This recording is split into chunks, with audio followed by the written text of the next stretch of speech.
கடந்த சில மாதங்களுக்கு முன்பாக திருச்சியிலிருந்து ஒரு அம்மா ஃபேமிலியாக நம்ம இந்த சர்ச்சுக்கு வந்தாங்க. இடநாள் தான் வந்தாங்க. அப்போ இடநாளில் வரும்போது பார்த்தீங்க அப்படின்னு சொன்னால் அவங்களுடைய கழுத்தில் இந்த இடத்துல ஒரு கட்டி இருக்குது. அந்த கட்டி ரொம்ப பழுத்து அப்படியே இருக்குது. அப்போ அந்த கட்டி கிட்டத்தட்ட 6 மாதங்களாக இருக்குது. அப்போ 6 மாதங்களாக உடனே நான் அவங்கள பார்த்து கேட்டேன், ஏமா ட்ரீட்மெண்ட் எதுவுமே பண்ணலையா, ஹாஸ்பிட்டலுக்கு எதுவுமே போகலையா? உடனே அவங்க என்ன சொல்கிறாங்கன்னா, இல்லை பாஸ்டர், ஹாஸ்பிட்டலுக்கு போகணும், ஹாஸ்பிட்டலுக்கு போனால் ஆப்ரேஷன் பண்ணணுன்றாங்க. ஆப்ரேஷனுக்கு கிட்டத்தட்ட 1.5 லட்சம் ரூபாய் செலவாகுன்றாங்க. என் கையில் ஒரு பைசாவும் இல்லை.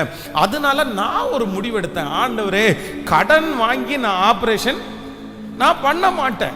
நான் இப்போ 2 லட்சம் ரூபாய் கடன் வாங்கி நான் ஆப்ரேஷன் பண்ணிட்டு அதுக்கப்புறம் என் வாழ்நாள் முழுக்க நான் கடனை கட்டிட்டு எனக்கு தைரியமே இல்லை. அதனால என்னை உயிரோட வச்சிருந்தீங்கன்னா நான் வாழ்வேன், என்னை எடுத்துக்கிட்டீங்கன்னா நீங்கள் எடுத்துருங்க.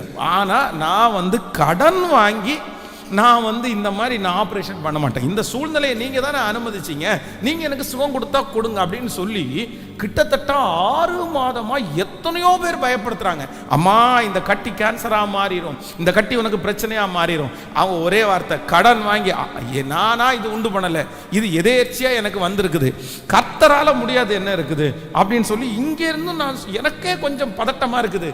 என்ன இவ்வளோ முடியாததுக்கு அப்புறம் இப்படி ட்ரீட்மெண்ட் பார்க்காம இருக்கிறாங்களே, சரி விசுவாசம், அவங்களுடைய விசுவாசத்தை கர்த்தர் கனம் பண்ணுவார் அப்படின்னு ஜோம் பண்ணி அனுப்புனா, இங்கேருந்து திருச்சி போகிறதுக்கு உள்ள பஸ்ல போயிட்டு இருக்க அந்த கட்டி உடைஞ்சு சீழ் எல்லாம் ரத்தம் வெளியே அங்கிருந்து போன உடனே ஒரு லெட்டர் எழுதுறாங்க, அந்த சாட்சி லெட்டர் எழுதுறாங்க. அவ்வளவு ஆச்சரியமா, பாஸ்டர், ஆண்டவர் இங்கிருந்து போய் சேர்றதுக்குள்ள எனக்கு அற்புதம் செஞ்சுட்டாரு.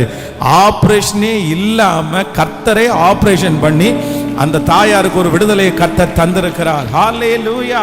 அப்போ நான் நம்புறேன், நமக்கு சில சூழ்நிலைகள் வரும். என்ன சூழ்நிலைகள் வரும் அப்படின்னு சொன்னா, கையில ஒண்ணுமே இருக்காது, ஆனா திடீர்னு ஒரு பிரச்சனை வரும். கையில ஒண்ணுமே இருக்காது, ஆனா உடனே ஆண்டவருடைய பிள்ளைகள் என்ன யாரை தேடலாம் அப்படின்னு யோசிக்க கூடாது, எங்க கடன் வாங்கலாம் அப்படின்னு யோசிக்க கூடாது, அதை சரி பண்றதுக்கு என்ன வழின்னு சொல்லி உடனே மனுஷனை தேடி உடனே நம்முடைய கையில இருக்கிறது இல்லைன்னா கடன் எதை வாங்கலாமான்னு நினைக்க கூடாது. ஆண்டவரே, இது எனக்கு அறியாமை வந்தது, இதற்கும் எனக்கும் எந்த சம்பந்தமும் இல்லை, அதனால நானா தப்பு பண்ணி இது வந்திருந்தா கூட நான் சொல்லலாம், அப்படி இல்லை. அதனால இந்த காரியத்தை நீங்க தான் செய்யணும்னு ஒப்பு கொடுங்க. நான் நம்புறேன், அந்த காரியத்திலிருந்து ஆண்டவர் விடுதலை கொடுத்து சாட்சியாய் நிறுத்துவதற்கு கர்த்தர் வல்லவராய் இருக்கிறார். அவன் கையில் பட்டயம் இல்லாதிருந்தும்